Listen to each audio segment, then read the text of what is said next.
Hello guys, how are you today? I hope all is well with you and with your family.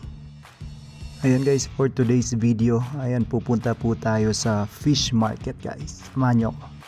At syempre bagong lahat, syempre thank you Lord for today. Ayan, so biyahe muna tayo guys.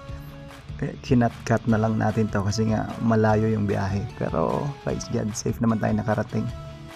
So dito tayo dumaan sa may Corais Road guys. Ayan, so panoorin nyo muna guys yung mga madadaanan natin. God bless you. Ayan, panoorin nyo guys yung video hanggang dulo. Thank you.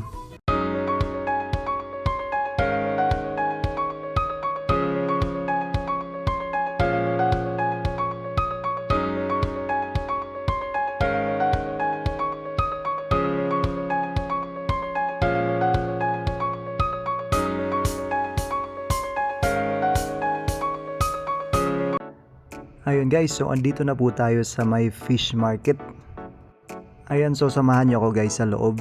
Ayan, papasok po tayo sa loob mamaya. So let's see kung anong mga isda ang binibenta nila dito guys. Ayan, at syempre magpapaluto din tayo guys ng fresh na mga fish. So pagpasok ko dito guys, ayan yung fish market nila. Ayan, malinis guys. Kaya syempre mag-enjoy kang bumili dito ng mga isda. And fresh naman guys. So far konti lang yung tao nung dumating ako kaya medyo hindi siksikan. So sa mga gustong bumili dyan guys, ayan, pwede na kayong pumunta dito. Ilalagay ko yung link guys para mahanap nyo yung location na to. So sa mga taga Riyadh dyan guys, pumunta lang kayo dito para makabili kayo ng fresh fish. At kung gusto nyo nang kainin guys, pwede na agad ipaluto yan. Ayan, so ito yung mga isda guys na makikita natin. So hindi ko na isa-isahin kasi sa dami ng isda guys na choices na pwede nyo pagpilian.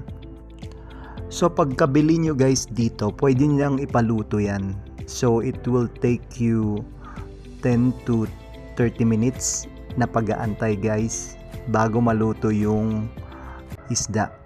Ayan, so ito na nga guys, ayan yung pinaluto namin at syempre may biryani rice tayo dyan.